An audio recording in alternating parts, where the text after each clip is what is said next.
तुम्हाला माहिती आहे का, देशातील सर्वात 10 श्रीमंत खासदार कोणते? संपत्तीचा आकडा ऐकून व्हाल थक्क. लोकसभा निवडणुकांची रणधुमाळी नुकतीच संपली आहे. या निवडणुकीत भाजपच्या नेतृत्वाखालील एनडीए आघाडीने जास्त जागा मिळवत पुन्हा एकदा सरकार स्थापन केलं आहे. तसेच निकालानंतर नरेंद्र मोदी यांनी तिसऱ्यांदा देशाचे पंतप्रधान म्हणून शपथ घेतली आहे. दरम्यान यावेळी लोकसभेवर निवडून आलेल्या 543 खासदारांपैकी 503 खासदार कोट्याधीश आहेत. तर देशातील सर्वात श्रीमंत खासदारांची संपत्ती हजारो कोटींच्या घरात आहे. तर आज आपण जाणून घेऊया देशातील 10 सर्वात श्रीमंत खासदार कोण आहेत. डॉक्टर चंद्रशेखर पेम्मासानी. आंध्र प्रदेशातील गुंटूरूमधून तेलुगू देसम पक्षाच्या तिकिटावर डॉक्टर चंद्रशेखर पेम्मासानी यांनी विजय मिळवला आहे. मोदी सरकारमध्ये ते ग्रामीण विकास आणि दळणवळण मंत्रालयात राज्यमंत्रीही होते. त्यांची एकूण संपत्ती 5,705 कोटी रुपये आहे. ते या संसदेतील सर्वात श्रीमंत खासदार आहेत. कोंडा विश्वेश्वर रेड्डी.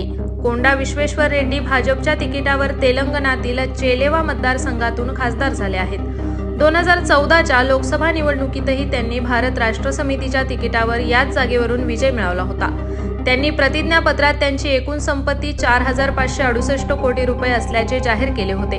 ते देशातील दुसऱ्या क्रमांकाचे श्रीमंत खासदार आहेत. नवीन जिंदाल. भारतातील सर्वात श्रीमंत महिला सावित्री जिंदाल यांचा मुलगा नवीन जिंदाल कुरुक्षेत्र मतदारसंघातून भाजपच्या तिकिटावर निवडून जिंकला आहे. जिंदाल स्टील आणि पॉवरचे चेअरमन नवीन जिंदाल यांची एकूण संपत्ती 1,241 कोटी रुपये आहे. या लोकसभेचे ते तिसरे सर्वात श्रीमंत खासदार ठरले आहेत. यापूर्वीही ते 2दा खासदार झाले आहेत. प्रभाकर रेड्डी वेमिरेड्डी. प्रभाकर रेड्डी वेमिरेड्डी हे व्हीपीआर मायनिंग इन्फ्राचे संस्थापक आहेत. त्यांची एकूण संपत्ती 716 कोटी रुपये आहे. तेलुगू देसम पक्षाच्या तिकिटावर त्यांनी आंध्र प्रदेशातील नेल्लोर मतदारसंघातून निवडणूक जिंकली.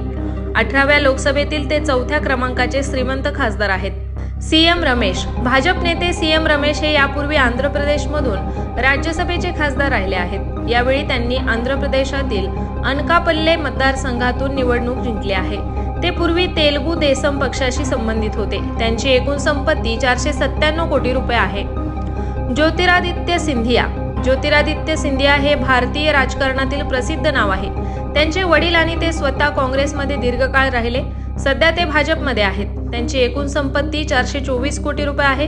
त्यांनी मध्य प्रदेशातील गुना मतदारसंघातून निवडणूक जिंकली आहे. मागील मोदी सरकारमध्ये नागरी विमान वाहतूक मंत्री असलेले ज्योतिरादित्य सिंधिया यांना यावेळी दूरसंचार मंत्री करण्यात आले आहे. छत्रपती शाहू महाराज. छत्रपती शाहूजी महाराज हे कोल्हापूरच्या राजघराण्यातील आहेत. त्यांची संपत्ती 342 कोटी रुपये आहे. लोकसभा निवडणुकीत ते महाराष्ट्रातील कोल्हापूर मतदारसंघातून विजयी झाले आहेत. श्री भारत मुथुकुमिली. श्री भारत मुथुकुमिली विशाखापट्टणममधून तेलुगू देसम पक्षाच्या तिकिटावर विजयी झाले आहेत.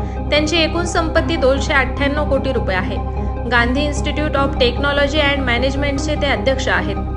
हेमा मालिनी. प्रसिद्ध बॉलिवूड अभिनेत्री हेमा मालिनी यांनी उत्तर प्रदेशातील मथुरा मतदारसंघातून सलग तिसऱ्यांदा भाजपच्या तिकिटावर निवडणूक जिंकली आहे. त्यांची संपत्ती 278 कोटी रुपये आहे. डॉक्टर प्रभा मल्लिकार्जुन. डॉक्टर प्रभा मल्लिकार्जुन या काँग्रेसच्या नेत्या आहेत. त्यांनी कर्नाटकातील देवनागरी मतदारसंघातून निवडणूक जिंकली आहे. व्यवसायाने डेंटिस्ट असलेल्या प्रभा मल्लिकार्जुन यांचा विवाह कर्नाटकातील मंत्री एस मल्लिकार्जुन यांच्याशी झाला आहे. त्यांची संपत्ती 241 कोटी रुपये आहे. व्हिडिओ आवडल्यास व्हिडिओ लाईक करा, शेअर करा आणि आमचे चॅनल नक्की सबस्क्राईब करा.